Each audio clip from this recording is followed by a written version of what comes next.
தூய ஆவி ஞாயிறு பெருவிழா மறையுரை.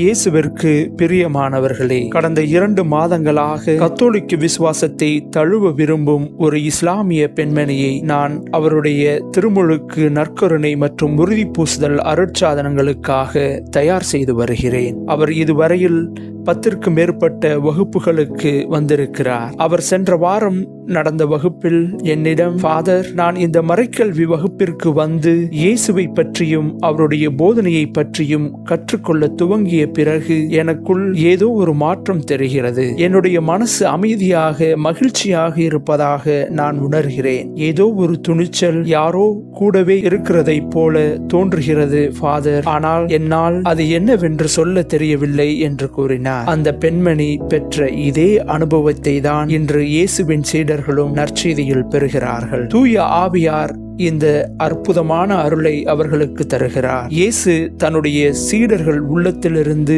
பயத்தையும் குழப்பத்தையும் நீக்கி அவர்கள் துணிவோடு இயேசுவின் பணியை தொடர்ந்து செய்ய அவர்களுக்கு தூய ஆவியாரை அளிக்கிறார். இன்றைய முதல் வாசகத்தில் தூய ஆவியார் ஒவ்வொரு அப்போஸ்தலர்கள் மேலும் நெருப்பின் வடிவில் இறங்கி வந்து அவர்களை ஆட்கொள்வதை நாம் வாசிக்க கேட்டோம். யூதர்களுக்கும் ரோமையர்களுக்கும் அஞ்சி ஒளிந்து கொண்டிருந்த அவர்களின் உள்ளங்களில் இப்போது ஒரு மாற்றம் தெரிகிறது. அவர்களுக்குள் என்ன நடந்தது என்பதை இன்றைய நற்செய்தி வாசகம் நமக்கு தெளிவாக்குகிறது. இயேசு சீடர்களின் மேல் ஊதி அவர்களுக்கு தூய ஆவியை கொடுக்கிறார். இதே போன்ற ஒரு நிகழ்வை நாம் தொடக்க நூலிலும் வாசிக்கலாம். ஆண்டவராகிய கடவுள் மண்ணால் மனிதனை உருவாக்கி அவன் நாசிகளில் உயிர் மூச்சை ஊத மனிதன் உயிர் உள்ளவன் ஆகிறான். இதுதான் இங்கேயும் நடக்கிறது. இயேசு தன்னுடைய சீடர்களுக்கு தூய ஆவியினால் புது உயிர் கொடுக்கிறார். அவர்களை புதிய படைப்பாக மாற்றுகிறார். தூய ஆவியை பெற்றுக்கொண்ட பிறகு அவர்களுக்குள் என்ன மாற்றம் நிகழ்ந்தது என்பதை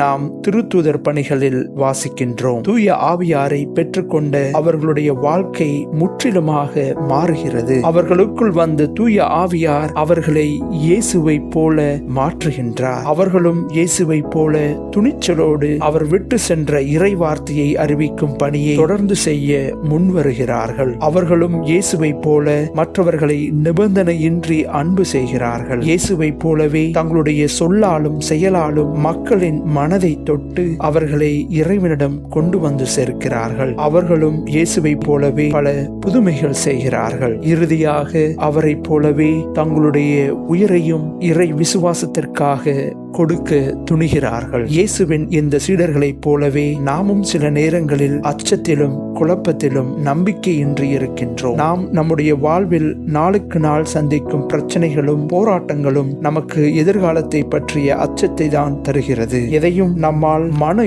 உறுதியுடன் செய்ய முடிவதில்லை. நாம் நம்முடைய கடமைகளை சரியாக செய்யாமல் அதை கண்டு ஓடி ஒளிந்து கொள்கின்றோம். நாம் நம்முடைய பலகீனங்களினால் வாழ்வில் தவறி விழுகின்றோம். நாம் சில நேரங்களில் சுயநலமாக இருந்து விடுகின்றோம். நம்மால் இயேசுவை போல வாழ முடிவதில்லை. நம்மால் அவரை போல மற்றவர்களை நிபந்தனையின்றி அன்பு செய்ய இயலவில்லை. நாம் இத்தகைய தருணங்களில் சீடர்களைப் போல அன்னை மரியாவிடம் ஓடி செல்ல வேண்டும். அவரோடு இணைந்திருக்க வேண்டும். அப்படி செய்தால் அவர் தூய ஆவியை தங்களுடைய உள்ளங்களில் பெற்றுக்கொள்ள சீடர்களை தயார் செய்தது போல நம்மையும் அன்னை மரியாள் தயார் செய்வார். அவர் நம் மீது தூய ஆவியை பொழியும்படி தன்னுடைய மகன் இயேசுவிடம் நமக்காக பரிந்து பேசுவார். எப்போது நாம் நம்முடைய வாழ்வில் அன்னை மரியாவிற்கும் தூய ஆவியானவருக்கும் இடம் தருகின்றோமோ அப்போதுதான் நம்முடைய வாழ்வு அமைதியும் மகிழ்ச்சியும் அன்பும் நிறைந்த வாழ்வாக மாறும். எனவே நாம் எல்லா நாளும் அன்னை மரியாவின் அரவணைப்பையும் தூய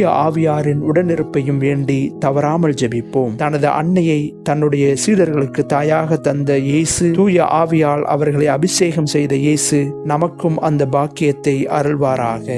ஆமென்.